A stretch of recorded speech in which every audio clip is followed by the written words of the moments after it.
As you're being seated, Dave, why don't you come and speak into our lives again? Why don't you give an applause? It was a great message last night. Come again.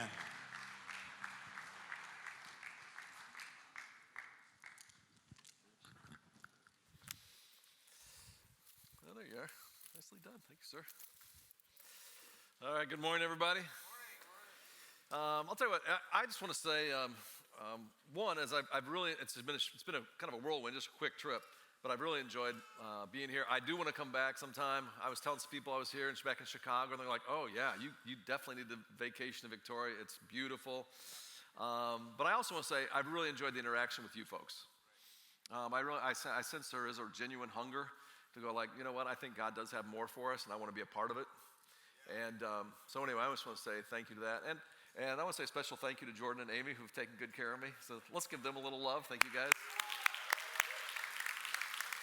I'll tell you, here's where we're going to go. I think last night, if you remember, we kind of started, if you were here, and I was like, okay, why did God have me here? And it seems like I was supposed to be here. And perhaps it was this challenge of planting more churches, and specifically, you as the Pentecostals, to be a part of what is happening globally. The challenge before you is 105 brand new churches.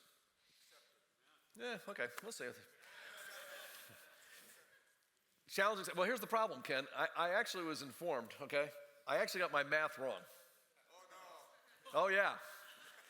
Because I think what I said there were 6,500 Pentecostal churches globally, and the vision was to plant another 350,000. So that means you guys need to do 50% more. But I think I was corrected that the truth is I think there's 350,000 Pentecostal churches existing right now, and the vision over the next 7 years is, am I getting this right? Another 650,000. So there we go, right? So instead of 105, really, if you're going to do your part, that's exact 315. 315. Now, here's the thing, and for some of you, you're going like, it's just like an American to show up and start throwing out big numbers, right? Right? Come on, be honest, right? Right? Okay, I'm going to get in your grill a little bit. That was not my number. That was you all's number. That was the Pentecost. That's you guys, right? I'm just kind of reminding you of what you've already committed to, and you're a part in it. But here's the good news. If you remember last week, we said, okay, movement, the very first practice starts with multiplication thinking. That you have to have a dream that's so big that it makes you dependent on God. And as soon as I went from 105 to 315, a whole bunch of us in the room going like, what's this guy drinking, right? But that is a dream that's so big that God's going to have to do something special. And you'll look back on it and go, you know what? The way that we actually did this was not the way I expected, but God did something really special during that season. Let me take a little bit of a relational risk with you, because I am aware that Americans, we talk too loud and we talk too much and we talk too big, and it gets annoying, okay? But if I can I take a little bit of a relational risk with you? The stuff I'm teaching on, and stuff I've actually seen God do through Community Christian Church and New Thing. You guys got to hear me talk last night for about 45 minutes, right? Like, I'm okay, right? I mean, as far as a communicator, you're going like, he's okay, right? No, this was not a, I'm just saying, I'm okay, and if what I'm about to tell you God did through me, I'm just saying he could do it through you. There we go, now I got an amen. This guy's going like, yeah, you're okay. Right, so I'm just saying, okay, this is not, so we planted Community Christian Church, it's been about 30 years ago. We had a young church plant. My youth pastor came to me, and he was like, hey, you know what? I want to do what you did. I was like, well, what did I do? And he said, you planted a church. And here's to be honest with you, as gung-ho as I am about church planting, I was kind of aggravated because I wanted him to be the youth pastor for my kids. I didn't, like there's some of the staff, yeah, we could send you, but I didn't want to send him. and so I said, well, where are you thinking about? And he said, well, I'm thinking about it in Colorado, out in the Denver area. I was like, ugh. I said, I'll tell you what, why don't you do this? I said, why don't you just take a few people out there, some friends, you go out there, you check it out, you talk about it, then come back, and we'll talk some more. I'm genuinely at that point, even though I was gung-ho in church planting, just didn't want to lose him, I was kind of hoping it'd wear off. So he goes out to Denver, Comes back less than a week. I said, hey, how'd it go? He's got a big smile on his face. He said, man, it went really good. It went really good. I said, really? He said, oh yeah, it went really good. I'm like, how good?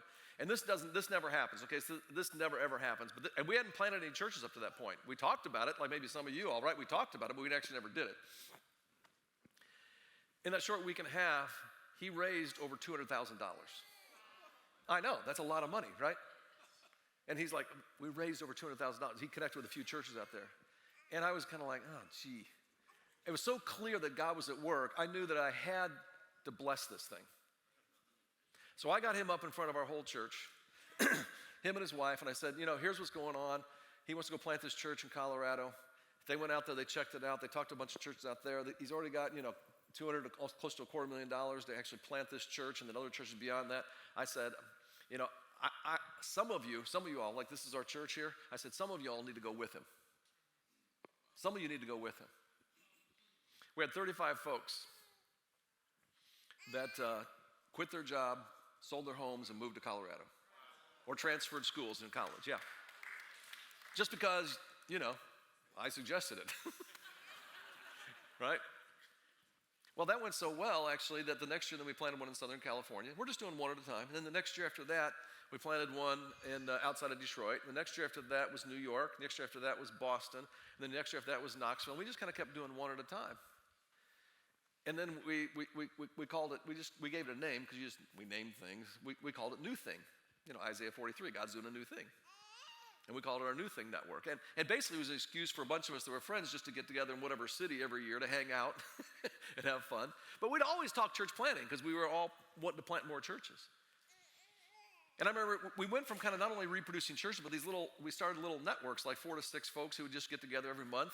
And we started not just reproducing churches, but reproducing networks. And what happened is we noticed 2 things happened. One is these leaders, when they'd get together in their networks every month, they took better care of each other. They were healthier. But they also started planting a lot more churches. In fact, we started doubling the number of churches because everybody was talking about church. We started doubling the number of churches every year. We went from 32 to 64 to over almost 120 in 3 years.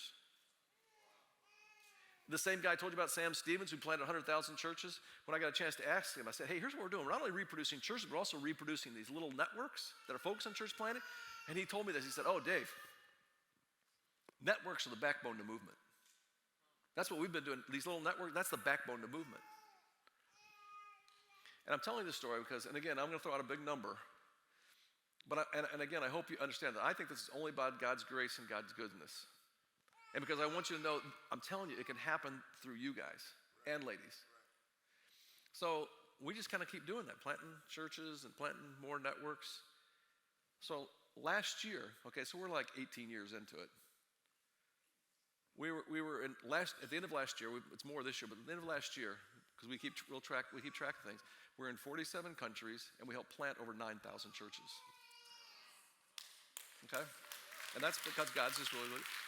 And again, I really do. I hope you receive that not as someone who's like an American from Chicago, and they always talk about big things, but I hope you receive that as a fellow Christ follower, going that, you know what, God wants to surprise you with what He can do through you. And so now, okay, you hear me say that? And I'm going like, you guys together, 315 churches in the next 7 years? We can do that. And they don't all have to be here. They can be anywhere. Because remember, it's a Pentecostal. I don't care where you do it. We're going to work, but 315. Now, here's where I want to go in the time that we have today. All right. If there's one thing more powerful than, remind me of your name again? What is it? Jenny. Okay, if there's one thing more powerful than Jenny being a hero maker, and that's an awesome thing, right? Because she's going to reproduce leaders. If there's one more thing more powerful than Jenny being a hero maker, it's Jenny actually creating a hero maker culture. So if we're going to actually, okay, so we just kind of tripled our number from 105 to 315. I think we're going to have to do better than just every one of you decide to be a hero maker and applying those 5 practices. As a leader, you got to think about yourself as a culture creator. And what you're going to do in your churches and in your ministries is you're going to create a hero maker kind of culture so that all the folks in there are thinking about being what it means to be a hero maker and actually living out those practices. The first time I heard really anybody talk profoundly about a movement-making culture was Erwin McManus. I don't know if you know Erwin or not. Erwin's a guy in Southern California, and he gave this definition, and it's just stuck with me. And here's the definition. Let's go ahead and throw that up there on the screen. He said this. Next slide, please. He said, a culture is this. Culture is just spontaneous, repeated patterns of behavior. Spontaneous, repeated patterns of behavior. And the reason I want to talk about culture, because I think culture is probably a leader's best friend. It's our greatest asset. Because what culture does, different than vision or even different than strategy, culture, when it's working, it works 24/7. Culture is always influencing. Culture never rests. And culture is reinforcing over and over again what's really important to these spontaneous, repeated patterns of behavior. Let me tell you a story. It's a friend of mine named Patrick O'Connell. Patrick's a guy who wasn't, we go back a decade ago. About a decade ago, this is a guy who wasn't a believer, not a Christ follower. He was actually working in wealth management.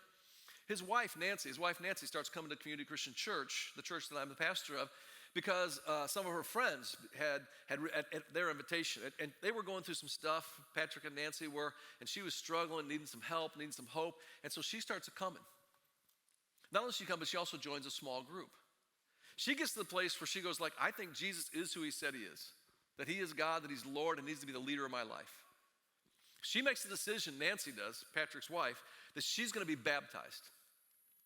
So some folks from her small group are going to baptize her. It's a Sunday that we do that. She gets a chance to share her testimony, and they get a chance. This is kind of our baptism off the side, and she goes public with her faith to get baptized. Well, Patrick, right, the husband, he doesn't want to be a complete moron. He doesn't like church, doesn't believe in Jesus, but it's a big deal to her, and she's invited him, so he's going to like, well, yeah, I'm going to go, right? You want to at least just be supportive of your wife, not get in the doghouse. So he shows up. He shows up at community the day she's getting baptized. And all of a sudden, he's kind of like, man. And he'd seen a change in her. And he starts going like, man, maybe there's something to this. So he starts showing up on Sunday. And he's a super bright guy and does this kind of all out, kind of like C.S. Lewis, kind of, Josh McDowell kind of search where he's going to like, okay, if Jesus is who he said he is, I'm going to explore this whole thing. And he does it. He actually gets in a small group with the intention of kind of figure out, is this stuff real or not? After little less than a year, he comes to the conclusion where he's going like, you know what? I think this stuff's legit. I think Jesus is who he said he was. And I think this is what's missing from my life, because he was actually struggling with some depression, some other things. He decides to make a commitment to following Jesus. He gets baptized. So Patrick's getting baptized. Okay, when Patrick gets baptized, he's getting baptized by a small group leader, a guy named Scott Patton. Scott baptizes Patrick, comes up out of the water. He's coming out, toweling off, still wet, right? And at that point, Scott, who's the small group leader, remember we talked about last night, I, C, and U, the four most powerful letters in the leader's alphabet? Scott has this I, C, and U conversation with Patrick. And he says, Patrick, I see in you somebody who'd be a great leader. Would you be my apprentice leader, a small group? So, he's still dripping wet from baptism, right? And he asks him that question. And Patrick's like, yeah, I'm in. Let's do it. So Patrick, follow me on this. Patrick becomes a believer a little over a decade ago, then becomes an apprentice leader. Over time, Scott trains him, he releases him, and Patrick leads his own small group. I got a bunch of people that are getting ready to move to Kansas City to go start a brand new church. One of those guys puts their arm around Patrick and says, Patrick, I know you've got great business acumen. What I would love for you to come and join me, move to Kansas City, to join me to be a part of my church planning team. He's been a believer for about 2 years now. Patrick quits his job in wealth management, raises his own money, and raises a lot of his money from a lot of the folks that he was working with, a predominantly Jewish constituency. They actually fund his church planning effort, okay? I still remember this. I remember I was at Starbucks, working out of a Starbucks. I didn't know all this was going on behind the scenes, that they'd asked Patrick to quit his job and to join this team to go to Kansas City to plant a church. I'm sitting there in Starbucks. Patrick walks in and he's just beaming. He's just, man. And I said, what's up, Patrick? He says, I'm moving to Kansas City. I said, why? He said, I'm going to go help him plant a church. And inside of me, again, it's kind of like, oh, crap, we've gone too far now. It's kind of like, this is getting crazy. But he moves to Kansas City. They plant that church. it takes off, goes to multiple locations. They start planting other churches and stuff. And at that point, now New Thing, like I told you, New Thing's starting to grow. So I get a hold of my friend who's the lead pastor out there, the head planner. I said, I need somebody who's like an integrator, someone who really who can make things, visionary things, kind of actually make them happen. I said, what do you think about Patrick coming back to Chicago and leading New Thing? So Patrick leaves Kansas City, moves back to Chicago, and guess who's our global director? Our global director of all of New Thing, who helped plant over 9,000 churches last year. It's the guy who was sitting in our pews or our chairs a little over a decade ago who wasn't even a believer. That's a hero-making culture. Okay, now here's my question for you. If a hero-making culture is spontaneous repeated patterns of behavior, how do you get that to happen over and over and over and over again? How do you move that from being just one really cool story that Dave gets to tell in a conference setting to actually being something that happens over and over and over again? Because Jenny, if you get that to happen over and over again, then you got movement stuff, right? Not just one great story for a conference, but you got a movement on your hands. How do you get that to happen? And so here's what I want to do. So if that's our definition, okay, of culture, now I want to give you, here's the process. Or do we say the process? Either way here? Okay, I didn't know. Either way, process for creating a hero-making culture, okay? And what I want to do is I want to give you, and please don't dismiss this because I'm going to say 7 steps. But the reason I say 7 steps is so you can actually do it. Don't go like, oh, I'm sure 7 steps, but people roll their eyes. Oh, that sounds too easy. Well, I got to figure out some way to communicate something so you can actually put it into real life. So just know this about me. I don't really I kind of like talking in front of people. It's okay. But what I really like is when people take the stuff that you're talking about and actually do it. Actually do it. So last night, I wanted to give you some stuff. If you're going to be a hero, here's what you do. And here's what I would do. If you want to create a hero maker culture, there's your definition. So let me give you let me back up. Before I give you the process, let me give you the components. Let's do that. Let's spend some time on the components. Here's the 3 components, then we'll go to the process. All right, let's go back. Thank you very much. The 3 parts that make up a culture are these 3 things: values, narrative, and behavior. At the core of a hero-making culture are certain values. Values like we talked about last night that are based on Acts 1:8. That we need to be a church that goes from Jerusalem, Judea, Samaria, to the ends of the earth. That we need to be a culture that really buys into the Great Commission of Matthew 28:19. That we're going to go. That we're a church that, like Matthew 6:33, that it's not about my castle, it's about God's kingdom. You have to have those kinds of values. And that you really do believe, like what Jesus said to his followers, you're going to do greater things than these, John 14:12. You believe that's exactly what you want for the people in your church. You hope that some of the young folks in your church, they do even greater things, and you're going to see to it than you do. You hold those as values. And those are all biblical values. Are you with me? That's at the center, values. Then on top of the values, if you're going to get a hero-making culture, are what we call the narratives. And narratives are 2 parts. Narratives are both language and stories. Both language and stories. As I was thinking about this yesterday and talking to you all, I was thinking about my leadership team at Community. Makes up our executive team that leads our whole church. Here's the 4 other people besides my brother. A guy named John Cisniewski. John Cisniewski was a guy who was sitting out there just like you were. It's been over 20 years ago for him, but worked for AIG Insurance. He quit his job so he could actually become a small groups director. He went through the same kind of leadership path that I just described for Patrick, and now he's oversees all of our locations. Then there's Leanna Weber. Leanna Weber was a teacher. She quit her job as a teacher, initially came on staff as a worship pastor, then actually started doing small groups, and over time, now she's the champion who oversees all of our ministries. Same kind of leadership path. Then there's Eric Bramlett. Eric is a guy who actually moved to the city of Chicago because he's a major in theater and loves theater production. It was actually producing in the evening, but temping during the day because he just loved theater that much. And then he found out he could get a gig at the church. And so we hired him, and he went through the same thing. Now he oversees all the creative content, all the communications at our church. You see what I'm saying? And when you're able to tell those kind of stories of leaders you've taken out of the chairs, out of the pews of your church, and it's going through that creates a culture, because all of a sudden everybody else, they see John, they see Leanna, they see Eric, and they go like, hold on, I could do this. This isn't just for people who went to, wow, I didn't even think about it. I literally didn't even think of it right now, until right now. None of those folks went to seminary. And seminary is not bad. It just sometimes gets in the way. Okay? I'm just saying the way it is. All right? So you need stories. Okay? You need stories. But the second thing for a narrative, you also need language. When you have stories and you couple with language, that's how you create culture. Let me tell you about strong organizations have their own speak. They talk a certain way that's kind of different. I don't know. I wonder if this will work here. Do you guys have Chick-fil-A? Yeah. You wish you had Chick-fil-A. Okay. You wish you had the Christian chicken, huh?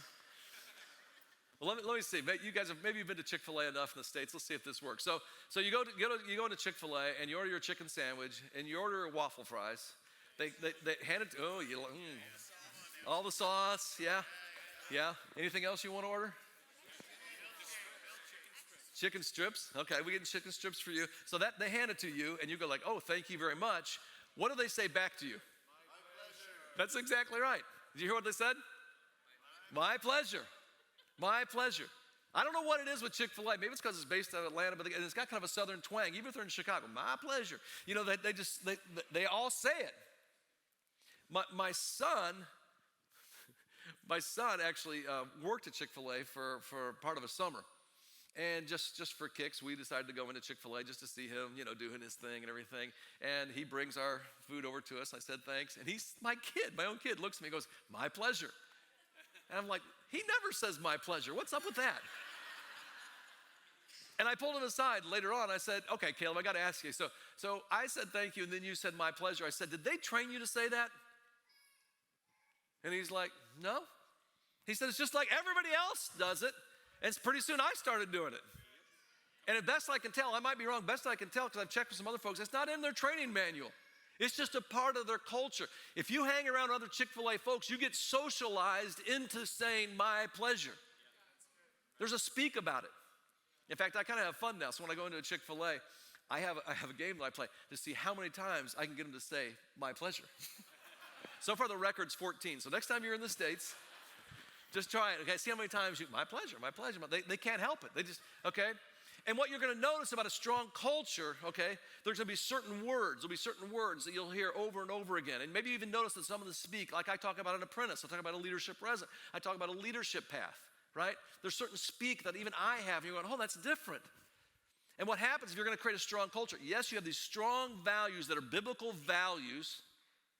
And those things are like the passion of your heart and the conviction of your mind. Man, this is what it says in the Bible. I know it's true. And man, I will stay up at night talking about it. Those are your values. But there's also a narrative where you tell the stories about what's happening over and over again on purpose to reinforce those values. But there's also a certain speak that you begin to use that also reinforces those values. But then there's the last part of it. And these are the three components of culture. And you got to get this last part. You got to get this last part. And the last part is behaviors. And basically what we did last night is I gave you the 5 different behaviors. Those 5 practices we talked about. You remember those? Those 5 practices: multiplication thinking, permission giving, disciple multiplying, gift activating, and kingdom building. Those are the practices. If you will do those practices, that will give integrity to what you're saying, language and story, and what you say you believe and do, values. Now let me warn you, this is where churches just kind of screw it up. I'm sorry to say it, okay? We hold the values because they're biblical, right? We believe it, right? Amen. And we're good at talking. We tell stories. We use certain speak. But if you, particularly you as a leader, and again, think of your job as you're a culture creator. You're a culture creator. You as a leader, as a culture creator, if you are not living out those behaviors yourself that you're talking about and you say you believe, Matthew 28, Acts 1:8, you know what you accidentally do? And this is what happened. I see it all over the place. You implicitly create a culture that says around here, the only thing we have to do is hold the values and talk about it, the narrative. We don't actually have to do it. We don't have to do it because guess what? The guy up front talking, I know he doesn't do it. And if he doesn't do it, then I just have to sit. And you wonder why sometimes our people just sit in the pews and they don't do the stuff, the behaviors. It's because they look at us and they're like, oh, I know he holds the values. He believes the Bible. And he gives a good talk. But I know you don't actually have to do it because he doesn't even do it, the stuff we're talking about. Or she doesn't even do it. So you have to have integrity about all those things. And I'll tell you what, though, when you got integrity between your values, your narrative, and behavior, man, something happens then. Something happens. That's the stuff of movement making. So what I've given you so far, and this is so you can do it, okay, is you got the definition of culture. You got these three components of culture. Now let's back up, and I want to give you kind of this process for culture. If you want to leave this place and go like, you know what, okay, I'm ready to make a shift. I want to be a part of these 315 churches that are going to start in the next 7 years. I want to contribute to that. I want to have a hero-making, multiplying culture. As best I can tell, here's the things you need to do. And I'm going to give you 7 of them. And I think if you do these in order, you can pull this off by God's grace and God's mercy and his kindness. All right, here it is. Here's the first one. The first step in the process is what I would call declare it. All right, number 1, you have to declare it. And when I say declare it, I mean there needs to be a pivotal moment. And it could be a public moment or it might be a private moment. But the important thing is there's a seriousness of commitment that says, you know what we're talking about here, this is the hill I'm going to die on. This is the thing I'm going to give my life for, the Jesus mission. And there is no turning back. I kind of got the impression, I can't say for sure, but I got the impression last night, a couple different folks came up to me and talked to me and asked me to pray for them. And with conviction, they're going like, no, I want this church I'm leading, the church I'm getting ready to lead, this is what I want it to be. I got the impression that for them, that was a declare it kind of moment. They were driving a stake in the ground. They're saying, this is the hill I'm going to die on. There's a guy I know named Jeff Pacina. Jeff's a guy who leads a church planting effort in the Philippines through Frontline Christian Mission, who's now a part of New Thing. But know this about Jeff. Jeff actually left the Chicago area, then St. Louis, and then went to the Philippines just as a young leader. And for 30 years, they did crusades.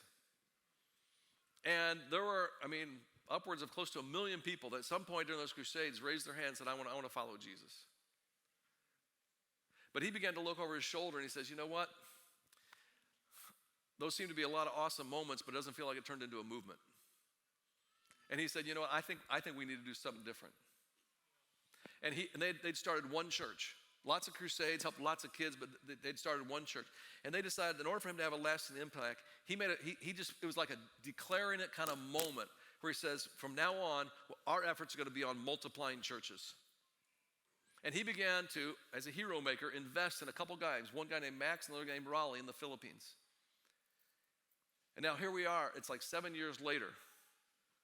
And Max and Raleigh have taken that one church that he began to invest in them and with some help from New Thing. And now they have 100 churches and they're saying, we want to plant 1,000 churches in the Philippines. There needs to be that kind of a declaration kind of moment. A declare it, say, here's what I'm going to do. So that's the first thing. If you want to see this, if you want to see this kind of culture, you have to say, I'm going to be a culture creator and I'm going to be someone who not only holds the values, not only talks about it, but I'm going to actually do the stuff, the behaviors, and you declare it. Step number 2 is then you actually do it. Because that declare it moment could happen here. That could happen today. That could happen anytime you want, as you have the Holy Spirit kind of convict you and move you in that direction. But after you declare it, then you actually have to do it.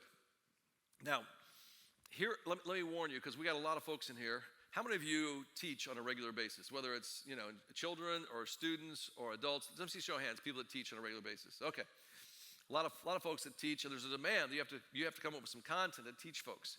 The temptation might be, if you've ever read Hero Maker or that kind of stuff, you're looking and go, hey, 5 practices, that'd make a pretty good 5-part series, right? Right, Andy? I'm just saying, I should teach that. And I bet if I emailed Dave, he'd probably send me the manuscripts, which I definitely would, right? Which is, that's even better. I'll take his stuff and make it. Here's what I want to tell you this, okay? Do not teach this. Do not teach this, not yet. Do not teach it. Resist the temptation to teach it until you actually are doing it. Because remember this, the culture thing, you will implicitly, accidentally create a culture that again says, no, we just have to value it, we just have to talk about it, we don't actually have to do it because he's not doing it if you teach it too soon.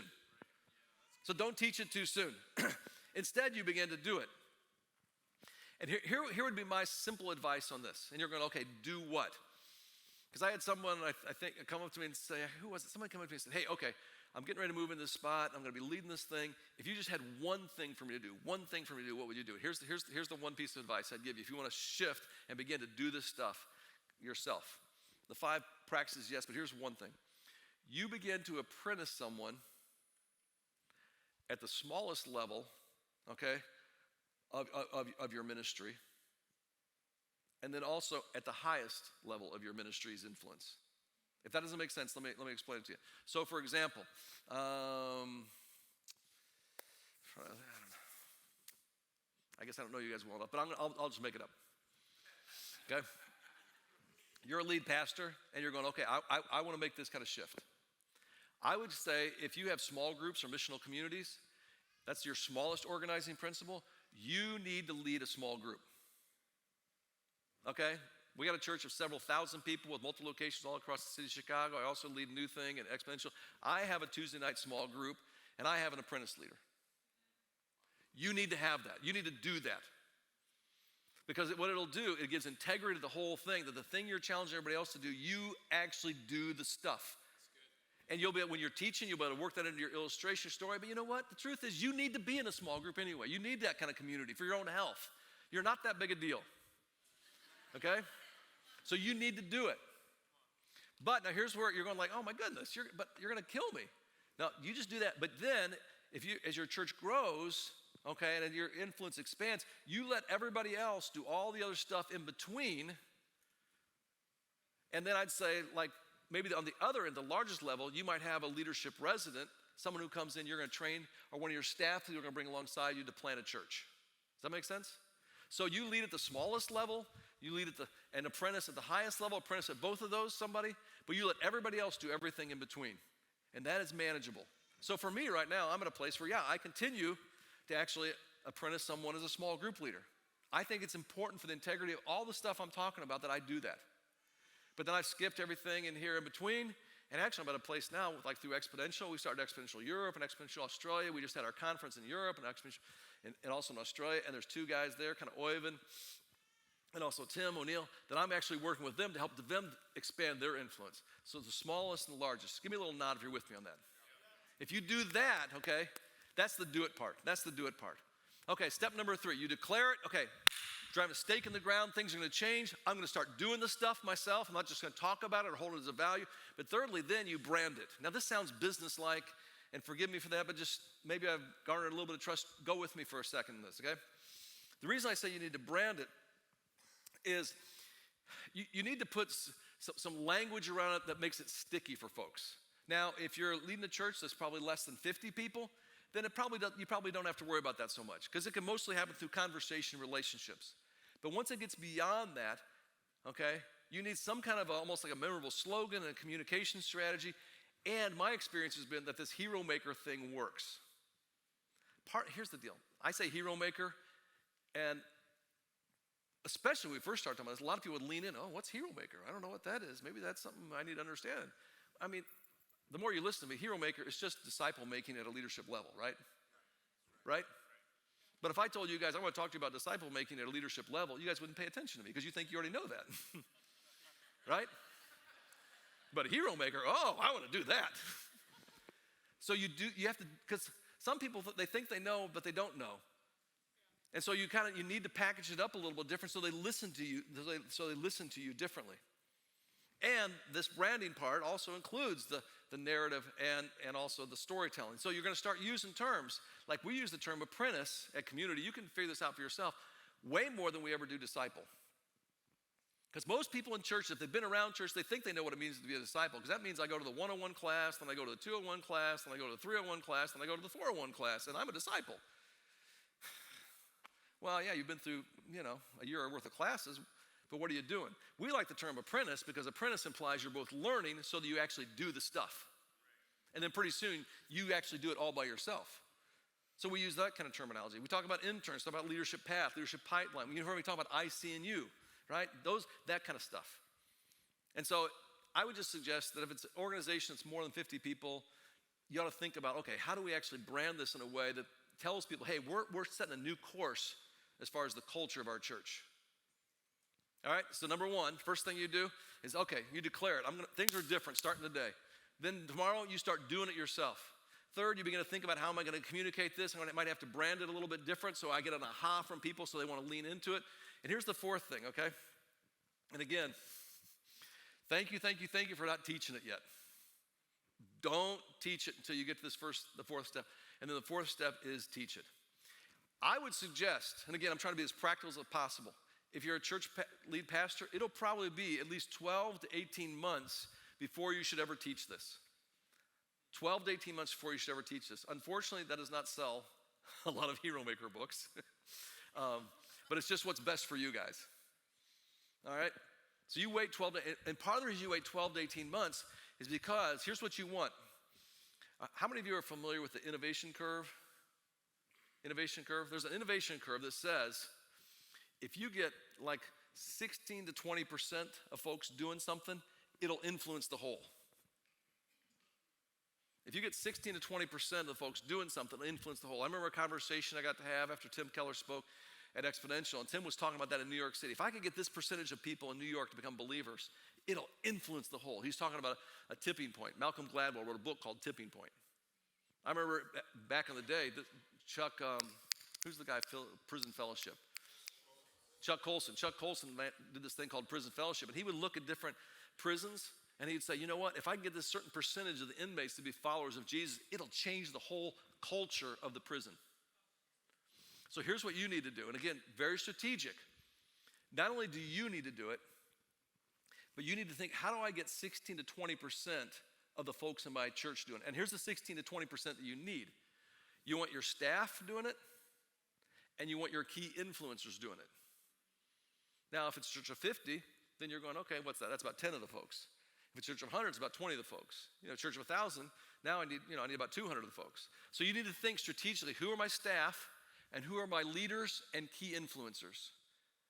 And so we did it at Community. When we go through this kind of a process, we are very intentional. How do I get them on board, get them understanding it, and taking them along with me?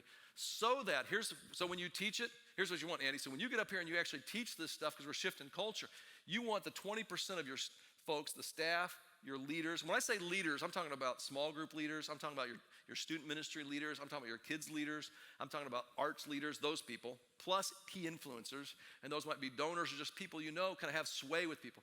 You want all of them, when you're talking about it, you want all of them nodding, going like, oh yeah, I'm already on board with this. This stuff is awesome. Go get them, Andy. And if you have that happen, when you start to teach this, that's when, I'm telling you, what'll happen is it'll influence the whole. So that's when you teach it. And it may take 12 to 18 months. All right, so then after that's step number 4. Then step number 5, you start recognizing it. So you've declared it, you do it, you brand it, you teach it, and then you actually recognize it. You want to catch people doing it right. Maybe you've heard, Ken Blanchard. He would always talk about that. Catch people doing it right. Because so many people, they work in environments all throughout the week where people are just waiting for them to do it wrong. And then they tell them about it. But you want to catch people doing it right. And you can, because here's the thing. Remember this too. I love this. What gets rewarded gets repeated. What gets rewarded gets repeated. And you can do this privately, like in hallway conversations. You can send them a note.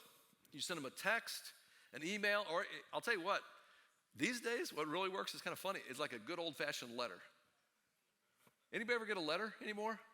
And when you do, it's like, wow, someone wrote words on paper to me.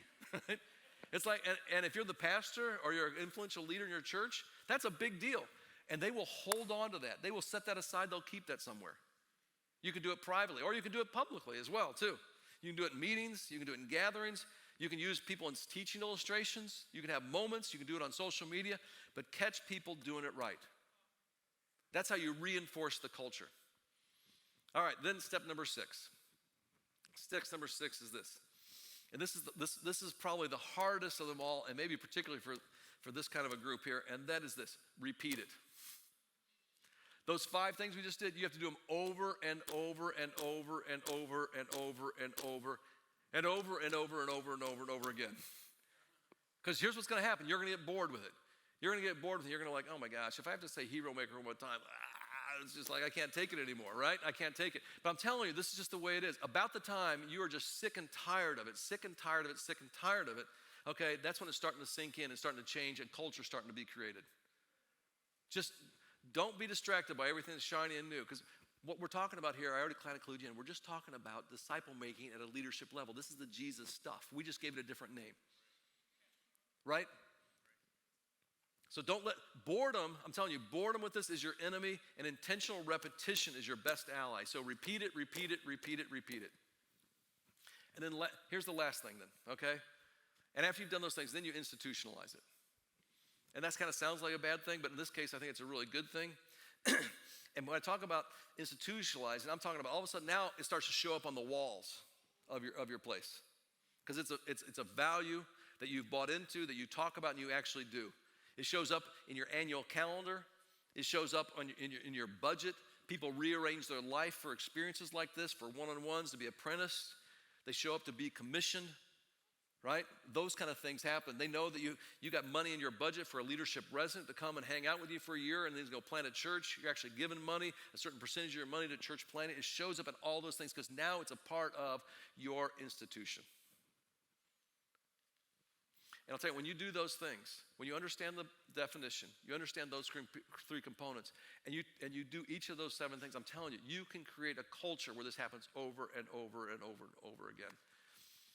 Just not long ago, I got invited to Kansas City, and it was the 14th anniversary of a friend of mine, of their church plant, Troy and Janet McMahon.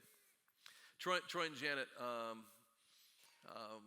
we were early on in our church plant, and Troy and Janet moved to the Chicago area, and he was one of those guys you could just tell. I mean, he had it.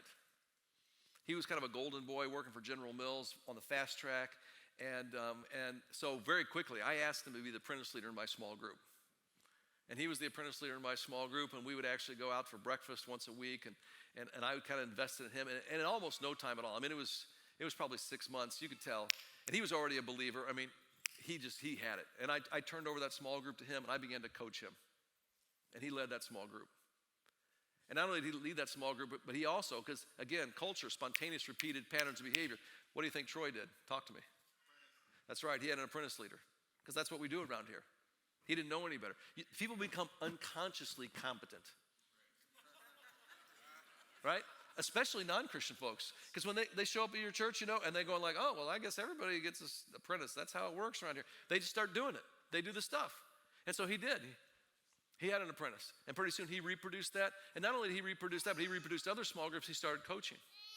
When our church decided that we were going to go from one location to multiple locations, go to multiple sites, instead of us kind of looking, on churchstaffing.com or actually even to a nearby seminary, we began to look down our leadership pipeline and go like, okay, who's the person at our church that really has shown their leadership gifting and has a proven track record of faithfulness and loves the vision and mission of the church?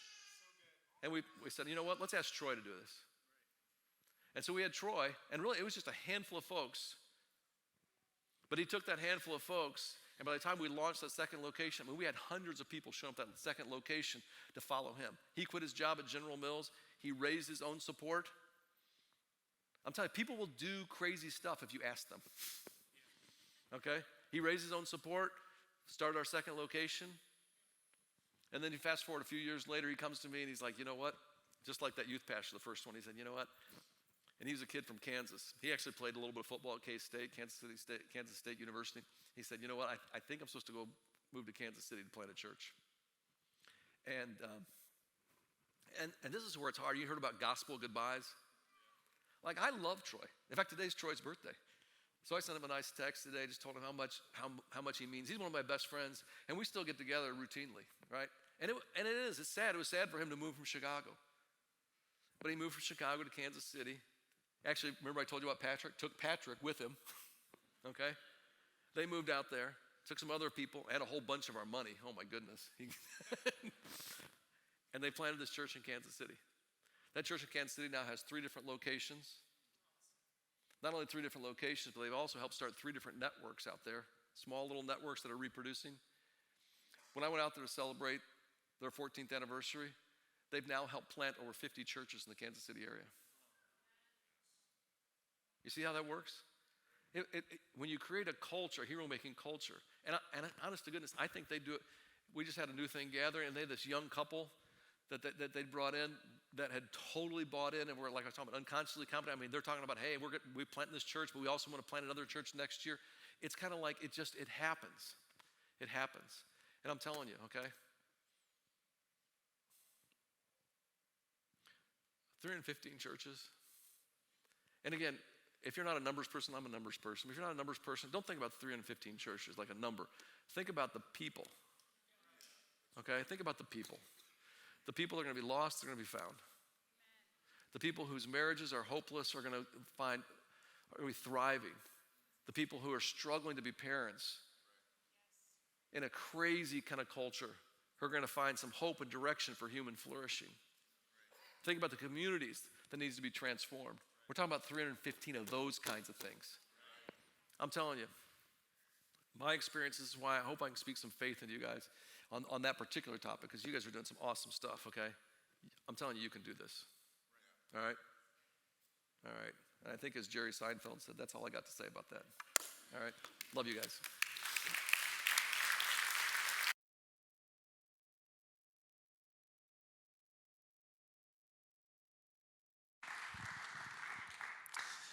So as we kind of bring this to a close this morning, not only do I want to challenge you to make sure you get that book and read it. And some of you have already read it. How many's already read it? Okay, that's not enough. Not enough people, I mean not enough times. Don't read a book once. I want to challenge you to go around the walls 6 times, and on the 7th time, read it again. Read the book 7 times, and you'll create a culture in your own brain. And then you can start implementing what we just saw, the steps. So I want to challenge you to do that. Yes, read your Bible. Of course, you need to do that too. Put the other books aside for a moment, for a month, read it through 7 times. That means our staff has to do the same. And you have to do the same. And let's get it ingrained in us so we can do what Jesus asked to do, make disciples that'll make disciples. So that's a challenge to you. The one word that kind of seems to be going throughout not only this, but every single talk, and what we have tried to kind of establish, or you might have heard it a few times already, is the word kingdom. This is not about you building your own little house. This is about building God's large church globally. Get kingdom-minded and let this book soak inside what you do.